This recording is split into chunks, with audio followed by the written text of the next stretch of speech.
सत्ता में लौटने पर बीजेपी ज्यादा सजग। 2018 की हार से ले रही सबक। संगठन का और बढ़ेगा दबदबा। नए प्रभारी ने दिखाई गदा।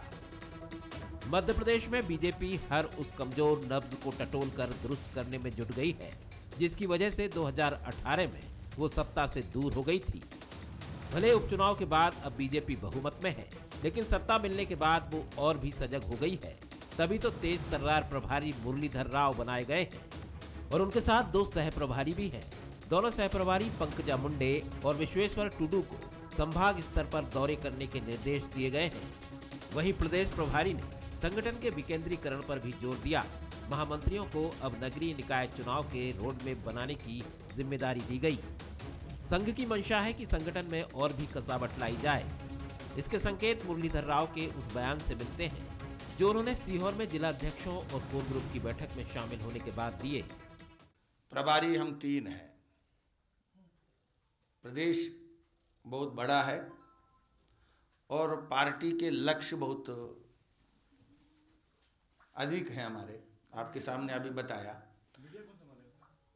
बताएंगे तो पार्टी के जो लक्ष्य है आने वाले दिनों में, मैंने आपको बताया, role model state, remain continuously as a role model state for BJP at the national level. So the objective is very high.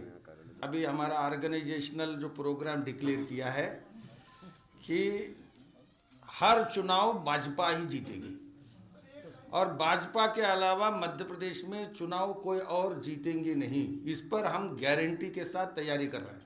तो काम और अधिक समाजों तक और अधिक स्थानों तक बढ़े, इसके लिए थोड़ा थोड़ा काम का बंटवारा भी करना पड़ता है। आप देखो, पहली बार पार्टी ने 3 प्रदेश प्रभारी बनाए, 1 प्रभारी 2 सह प्रभारी। तो अर्थ स्पष्ट है कि कम स्थान पर क्वालिटी का काम ज़्यादा हो सके, इसके लिए इस प्रकार की व्यवस्था की है। लगभग सभी बड़े राज्यों में ऐसी व्यवस्थाएं पार्टी ने इस बार की हैं। पार्टी चाहती है कि हर टोले मजरे तक पार्टी की पहुंच हो, हर समाज तक, हर वर्ग तक पार्टी की समझ लोगों में विकसित हो, पार्टी की रीति नीति समाज के बीच में जा सके। इसके लिए पूरा केंद्र से तारतम्य ठीक बना रहे राज्यों का, उसके लिए व्यवस्था की गई है। तेवर अगर संगठन प्रभारी ने बदले हैं तो सत्ता के भी अंदाज बदले हुए हैं।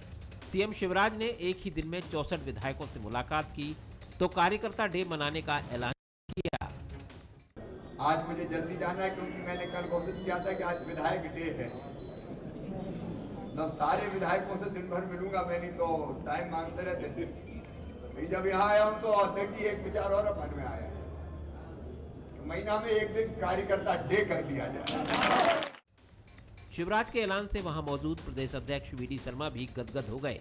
उनके चेहरे के भाव समझने के लिए काफी है कि संगठन में कार्यकर्ता कितना अहम है। खैर, बीजेपी में तीसरी पीढ़ी के हाथ में कमान है।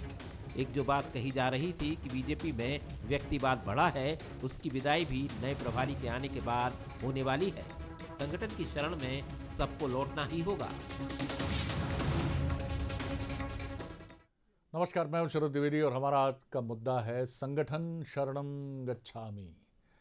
जो भारतीय जनता पार्टी को समझते हैं, भारतीय जनता पार्टी की रीति नीति को समझते हैं, उनके लिए ये जुमला न नया है, न इसकी गहराई से वो अपरिचित है। जो नहीं जानते हैं उनके लिए शायद ये कर्मकांडनुमा वाक्य हो सकता है, लेकिन भारतीय जनता पार्टी को जो लोग जानते हैं वो मुरलीधर राव जी के चेहरे की गंभीरता को भी समझते हैं, काम करने के उनके निष्पक्ष, तटस्थ और पारदर्शी अंदाज को भी समझते हैं कि जब दक्षिण भारत से आने वाला, संभवतः आंध्र प्रदेश से आने वाला एक मिड 40 और 50 के बीच का एक प्रभारी किस गंभीरता से ये बात कहता है दक्षिण भारतीय लहजे में कि हम गारंटी से ये बात कहना चाहते हैं कि मध्य प्रदेश में कोई भी दूसरा चुनाव न जीत पाए। तो आप इस बात को समझिए सर, क्योंकि उस समय ना चेहरे में आत्मविश्वास में कोई कमी होती है, न कहीं सोच में कोई कमी होती है, ना अंदाज में कहीं कोई चूक या कमी बेशी हमें नज़र आती है।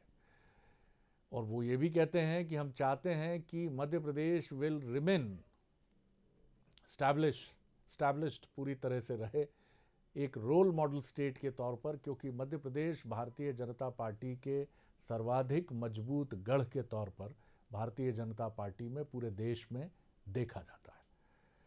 तो यानी संगठन शरणम गच्छामि, और उसकी शरण में जो भी गया है बीजेपी में, वो मुक्ति पर्व की तरफ ही बढ़ा है, आनंद पर्व की तरफ ही बढ़ा है। आज इसी पर हम बात करेंगे। जो मेहमान हमारे साथ हैं उनसे मुलाकात कर लीजिए। हमारे साथ हैं वरिष्ठ पत्रकार, राजनीतिक विश्लेषक जगदीश द्विवेदी जी, उनका बहुत स्वागत है।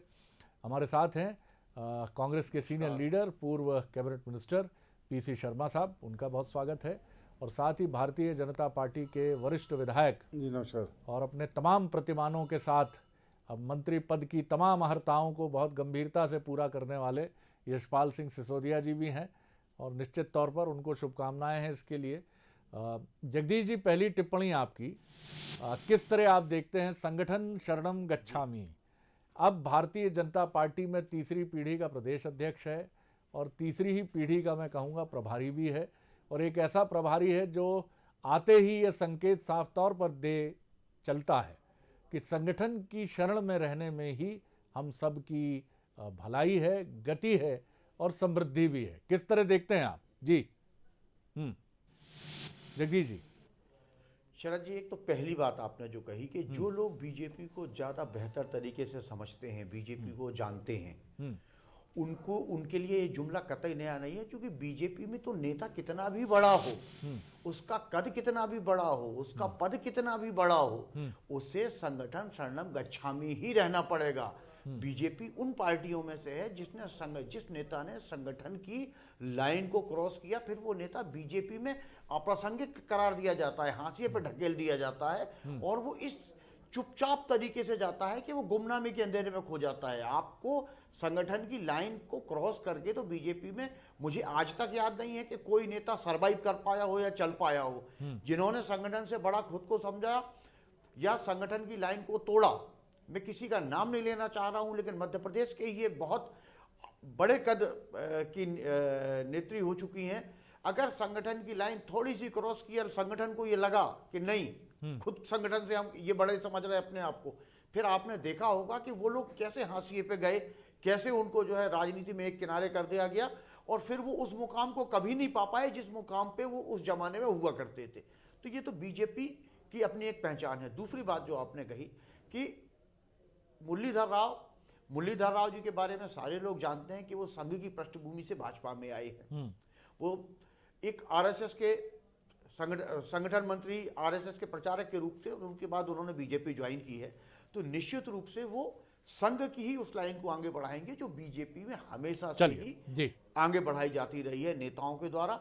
और जहां तक मध्य प्रदेश का सवाल है, उसमें मैं एक बात जरूर बोलूंगा कि मध्य प्रदेश रोल मॉडल इसलिए है कि 80 के दशक में जब बीजेपी यहां आई तो कुशाभाऊ ठाकरे ने जिस तकनीक से मध्य प्रदेश में कार्यकर्ताओं को गढ़ने का काम किया, वही तकनीक फिर पूरे देश में अपनाई गई। इसलिए रोल मॉडल तो ये होगा ही होगा शरद जी। बिल्कुल, आपने ठीक कहा, और यही वजह है कि मध्य प्रदेश में जो है संगठन की दृष्टि से एक बहुत ही आइडियल स्टेट माना जाता है। सिसोदिया साहब, एक छोटी टिप्पणी आपकी, फिर मैं पीसी शर्मा साहब की तरफ चलूँगा, क्योंकि विषय बीजेपी का है। तो पीसी शर्मा साहब की एक किनारे बैठकर की जाने वाली एक प्रतिपक्षी नेता की टिप्पणी होगी। आप किस तरह देखते हैं संगठन शरणम गच्छामि?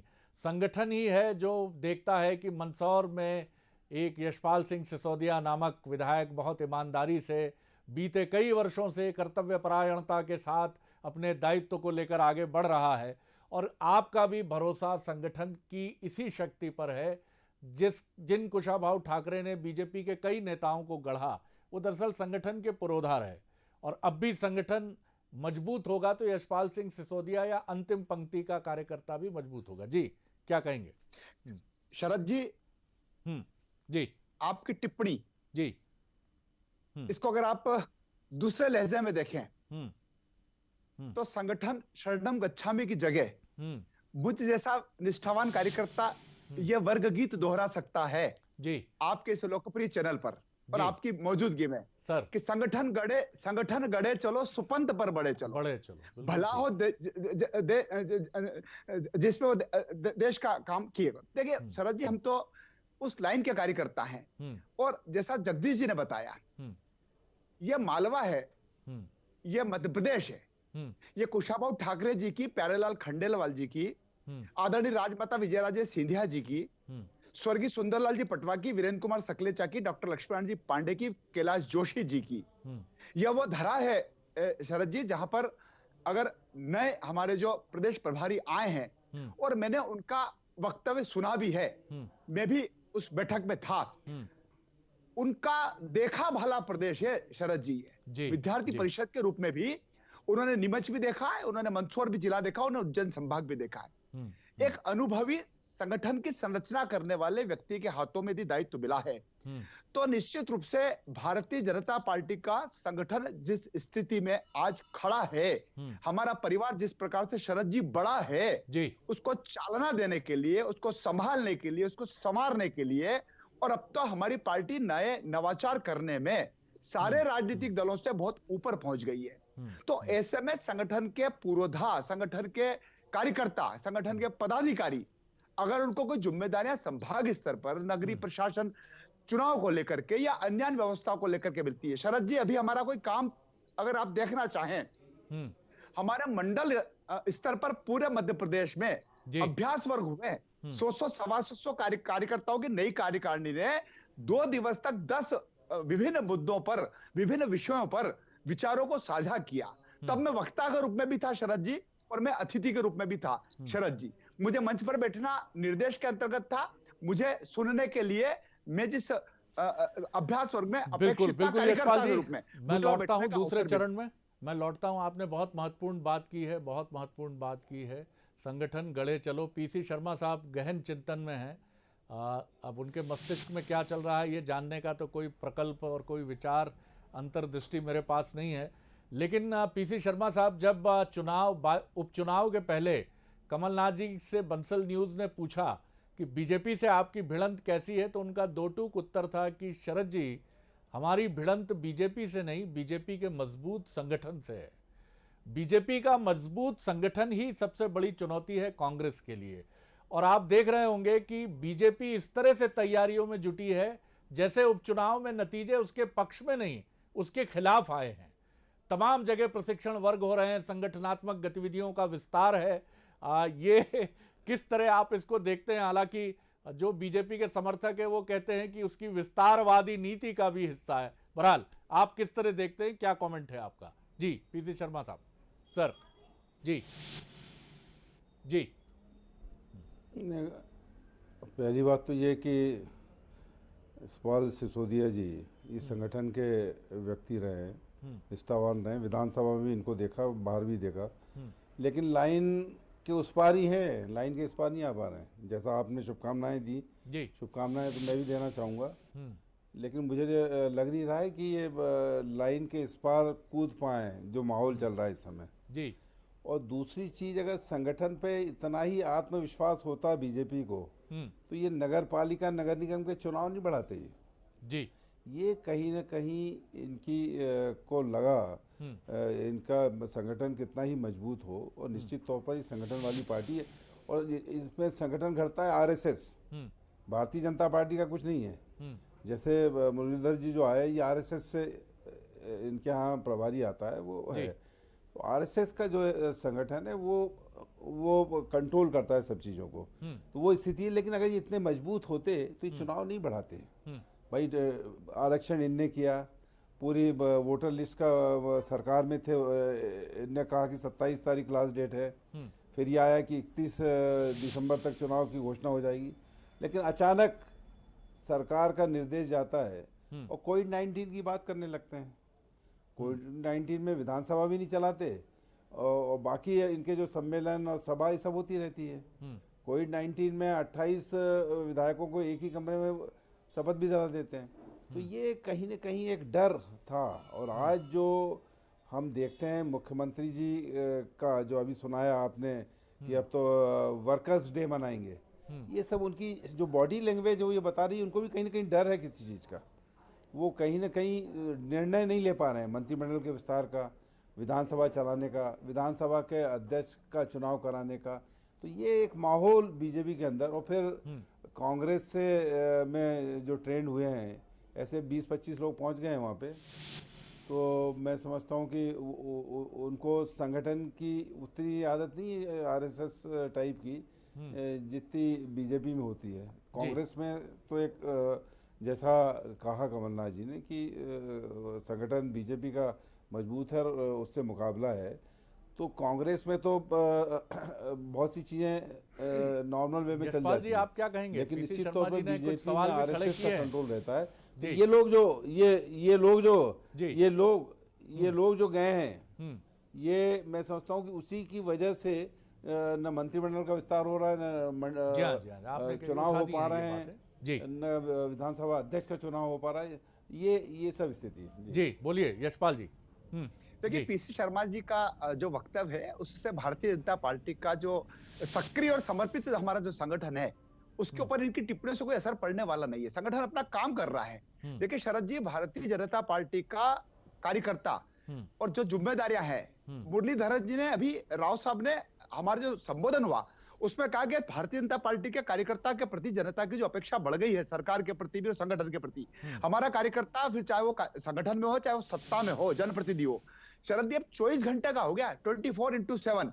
देखिए हम लोग रात दिन परिश्रम करके जनता के बीच में रहते हैं। हम कोई कमरों में बैठ करके राजनीति करने वाले नहीं है कांग्रेस की तरह। इसलिए हमारी दोहरी भूमिका है। संगठन में हमारी जवाबदेही, समन्वय, सरकार में हमारी जिम्मेदारी, संगठन के साथ समन्वय, प्रशासनिक तौर पर भी और संगठन के तौर भी हम तीनों के परस्पर एक दूसरे के सहयोगी है। सरकार को चलाने में अधिकारियों के साथ, कर्मचारियों के साथ, प्रशासन के साथ हमारा साझा विचारधारा है, क्योंकि सरकार लेकर के चल रहे हैं। और जिस कमल के फूल के कारण से सरकार बनी है उसका संगठन हमारे सर्वोपरि है, उसका संगठन हमारे लिए सिरमौर है। लेकिन यशपाल जी, ये हम भी इस चीज़ को हम भी सोचते हैं, और आपके देखिए, आपके भले ही प्रतिद्वंदी हों, पीसी शर्मा जी भी आपकी सदाशयता और आपकी भल मनसाहत को अप्रिशिएट करते हैं, और हम भी ये सोचते हैं कि ठीक है, राजनीति में समायोजन, एडजस्टमेंट्स होते हैं, और इसी एडजस्टमेंट के चलते आप एक बार से अधिक के विधायक होने के बाद भी कतार में हैं अभी, और अपनी तमाम प्रतिबद्धता के बाद भी, प्रखर प्रतिबद्धता के बाद भी, लेकिन मंदसौर से ही कांग्रेस से बीजेपी में आए डंग साहब, हरदीप सिंह साहब मंत्री, सीधे मंत्री बनते हैं। ये चीज़ें निश्चित तौर पर राजनीतिक समायोजन की दृष्टि से बिल्कुल उचित हैं, लेकिन एक कार्यकर्ता के मन की बात को भी समझे, ऐसे भी संगठन की बहुत आवश्यकता है। और बीजेपी के बारे में ये दावा और ये बात हमेशा कही जाती है कि उसका संगठन ऐसा है, क्योंकि यशपाल जी को भी ये आश्वस्ति भाव होना ही चाहिए, भले ही उनके मन की इच्छा हो ना हो, कि कब उनके साथ भी उनकी योग्यता को देखते हुए उनके साथ भी एक पार्टी उनके सम्मान को अक्षुण्ण रखते हुए आगे बढ़ेगी।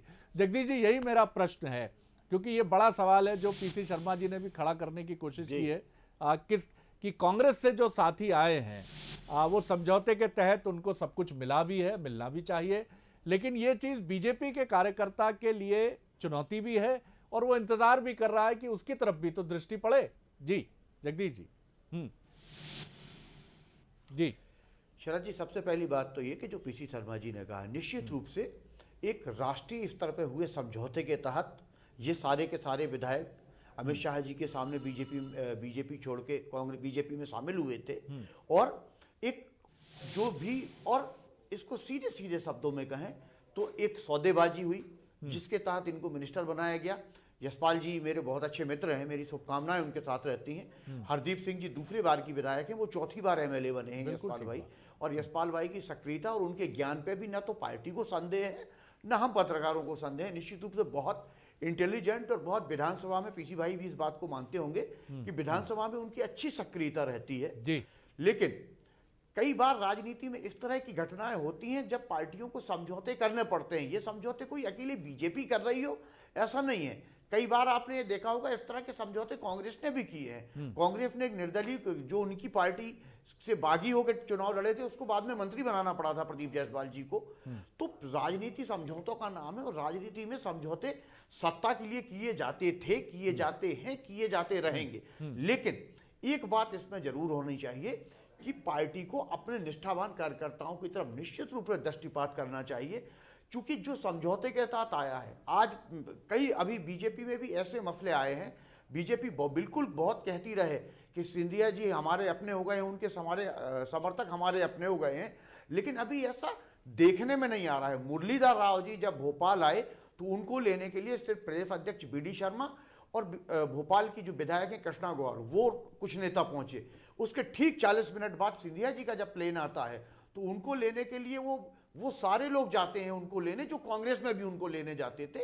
ये परंपरा, बीजेपी को इस परंपरा को रोक लगाना पड़ेगी, बंद करना पड़ेगा। ये मैसेज ठीक नहीं जाता है शरद जी से। जी, बीजेपी में लेकिन रोक टोक नहीं होती, कुछ अदृश्य निगाहें देखती रहती हैं और मूल्यांकन करती रहती हैं, और मुझे लगता है सिंधिया जी सजग भी हैं इसको लेकर। इसीलिए प्रशिक्षण वर्ग में या जिस तरह से वो भोपाल जब भी आते हैं तो जिला अध्यक्ष से मिलना हो या विधायकों से मिलना हो, बीजेपी की परंपरा को आत्मसात कर रहे हैं। पीसी शर्मा साहब, ये बिल्कुल ठीक बात है कि एक धर्म आपका है जैसे बीजेपी का है कि कांग्रेस की विचारधारा की मुखालिफत करना, उसका विरोध करना, ये बिल्कुल ठीक बात है। लेकिन विकास के मुद्दे पर आप सब एक साथ खड़े हैं, और ये बात आप भी बहुत अच्छी तरह जानते हैं कि बीजेपी को टक्कर देनी है तो कांग्रेस के संगठन को मजबूत करना होगा। आपके पास ऐसे प्रदेश अध्यक्ष की बहुत दरकार है। अब कमलनाथ जी अगर प्रदेश अध्यक्ष का पद कैरी करते हैं, जिसकी संभावना अधिक है, तो निश्चित तौर पर उनकी बड़ी चुनौती यही है कि 2023 तक मध्य प्रदेश के चप्पे चप्पे पर कांग्रेस कार्यकर्ता, मजबूत कांग्रेस कार्यकर्ता की तैनाती। क्या कहेंगे आप, क्योंकि लोहे को ही लोहा काट सकता है, बीजेपी की टक्कर यानी कांग्रेस का मजबूत संगठन, क्या कहेंगे? जी सर।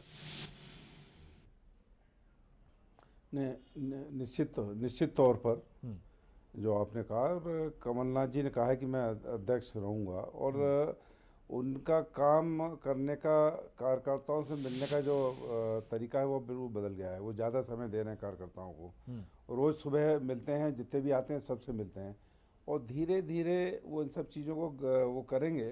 और मैं समझता हूँ कि संगठन को मजबूत करने के लिए जो हमारे मंडलम सेक्टर बने थे, और जो जहाँ पे भी जिला बॉडी नहीं थी या प्रदेश बॉडी में भी चेंज करना है, इसके लिए कांग्रेस आगे बढ़ी है। दूसरी चीज़ मैं एक कहना चाहूँगा कि जो संगठन की बात हो रही है बीजेपी की, आपने कहा कि प्रशिक्षण वर्ग में सिंधिया जी गए, पर मैं समझता हूँ प्रशिक्षण वर्ग नहीं, वो प्रतीक्षा वर्ग में ज़्यादा है। वो प्रतीक्षा कर रहे हैं, मूवमेंट को देख रहे हैं। और एक चीज़ होती है विस्फोट जी। भारतीय जनता पार्टी के एक वहाँ का एक वो आया है आज, भुज के सांसद बीजेपी के, उनने इस्तीफा दे दिया, भाई बसाना, इसलिए दे दिया कि कोई सुन नहीं रहा है पार्टी के अंदर। जब इस तरह की स्थिति होती है तो एक विस्फोट होता है। और एक चीज़ मान के चलिए, जितना किसी चीज़ को दबाया जाए फिर रिएक्शन उतना ही होता है। तो ये संगठन की बात कितनी करें, लेकिन आप उसका क्या करोगे? डीजल के भाव बढ़ते जाएंगे, बिजली के भाव बढ़ते जाएंगे, रसोई गैस के भाव बढ़ते जाएंगे, नौकरी दे नहीं पाओगे। कांग्रेस के ज़माने में 100 रुपये 100 यूनिट बिजली थी, और 20-20 हज़ार के बिल आ रहे हैं, और कर्मचारियों को हम डीए दे नहीं पाएंगे, सरकार के पास पैसा है नहीं, संगठन कुछ नहीं कर पाएगा। ऐसे समय में विद्रोह जनता के बीच में होता है। ये वर्कर्स डे तो मना लेंगे, लेकिन जनता का भी डे होता है एक दिन, और जनता का डे होता है पोलिंग के दिन, जब पूरी तरह से सप्रेस हो जाती है जी। तो वो ये नहीं देखती कि इसका संगठन कितना मजबूत है। वो ये देखती है कि इनने हमको ये चीज़ें उपलब्ध नहीं कराई, जो वादे किए थे वो पूरे नहीं किए, इसलिए इनको यहाँ से हटाना है। तो ये मान के चलिए कि राजनीति में ये सब चीज़ें होती है। और राजनीति में ये नहीं होता, आप देखिए संगठन मजबूत, लेकिन दीपक जोशी, डॉक्टर सेजवार, ये सबको पता है कि क्या हुआ है। ये बात है कुछ कर नहीं पाए हो, लेकिन विस्फोट हुआ उनके यहाँ। तो ये संगठन और ये सब राजनीति में, क्योंकि साधु संत नहीं है सब। ये सिसोदिया जी भी कुछ साधु संत नहीं है कि उनका विधायक 4 बार के बने रहेंगे, डंग बन जाए पहले और हम बैठे रहेंगे, कोई बात नहीं, संगठन ने कह दिया। ये सब नहीं होता। ये राजनीति में सब, चलिए सर, वक्त नहीं है मेरे पास, आगे नहीं बढ़ा पाऊंगा। और ये पावर जब नहीं मिलता तो विस्फोट होता है। चलिए, विस्फोट होता है। सोदे साहब, बहुत संक्षेप में 30 सेकंड में अपनी बात कह लें। तो ये जी शरद जी मैं कितना कहना चाहूंगा कि देखिए, यही तो कार्यकर्ता का भाव है, यही तो भारतीय जनता पार्टी का संगठन है। अगर मैं 3 बार का विधायक हूं और 1 बार का नगर पालिका का सीधा चुनाव जीता हूं, और मेरे पिताजी 64 में जनसंघ से एमएलए रह गए हो, 67 में मेरे बड़े भाई एमएलए रह गए हो, और तब भी आज मैं अगर शालीनता के साथ और भारतीय जनता पार्टी के निर्देशों के तहत काम कर रहा हूँ कार्यकर्ता के रूप में, यही तो भारतीय जनता पार्टी का संगठन है। दूसरा, विस्फोट की जो बात कर रहे हैं, विस्फोट तो कांग्रेस में हुआ था शरद जी। कांग्रेस को पता ही नहीं पड़ रहा था कि इतना बड़ा भूकंप, इतना बड़ा भूचाल आने वाला है, क्योंकि कमलनाथ जी अब लोगों से मिलना शुरू कर रहे हैं, कार्यकर्ताओं से। तब तो कहते थे चलो चलो, और जब चलो चलो तो सरकार चली गई, सरकार हाथों से चली गई। जी बहुत धन्यवाद सिसोदिया जी, धन्यवाद शर्मा साहब, पीसी शर्मा जी, धन्यवाद जगदीश जी। निश्चित तौर पर दो हमारे सामने एक्सट्रीम मॉडल हैं भारतीय राजनीति के। पहला मॉडल है, अगर हम बात करें, वो बीजेपी का है, एक गहरे संगठन के संस्कारों में पगी हुई, डूबी हुई, उस रीति नीति को आत्मसात करके आगे बढ़ने वाली एक पार्टी। और दूसरी तरफ कांग्रेस है, जहां खुलापन है और ज़रूरत से ज़्यादा खुलापन है। और ये खुलापन जहां कांग्रेस के लिए मुसीबत बनता है, वहीं कई बार बीजेपी के लिए उसका संगठन की रीति नीति में अनुप्राणित रहना भी चुनौती बनता है। क्योंकि कुछ कार्यकर्ताओं के लिए ये चुनौती इसलिए भी बनता है कि उन्हें लगता है कि बरसों बरस बीजेपी को आत्मसात करके परंपरा से, आनुवंशिक रूप से, वंश परंपरा से बीजेपी को साथ लेकर चलने के बाद भी दृष्टि उनकी तरफ क्यों नहीं हो रही है। और इसीलिए बीजेपी अगर बार बार अपनी जड़ों की तरफ लौटती है, जड़ यानी संगठन, संगठन गढ़े चलो, जो बात यशपाल जी ने भी की, तो वो इसीलिए करती है क्योंकि वो जानती है कि उसका सर्वाइवल, उसके अस्तित्व को बचाए रखने वाली कोई प्राणवान संस्था है तो वो संगठन है। और संगठन शरणम गच्छामि, यही मोक्ष, मुक्ति, उत्कर्ष और उन्नति का मार्ग है भारतीय जनता पार्टी के लिए। और निश्चित तौर पर किसी भी ऐसे संगठन के लिए जो अपनी मूल धारा की तरफ ही हमेशा उन्मुख रहता है, उसका मुंह हमेशा उस तरफ होता है, तो वो निश्चित तौर पर तरक्की तो करता ही है। नमस्कार।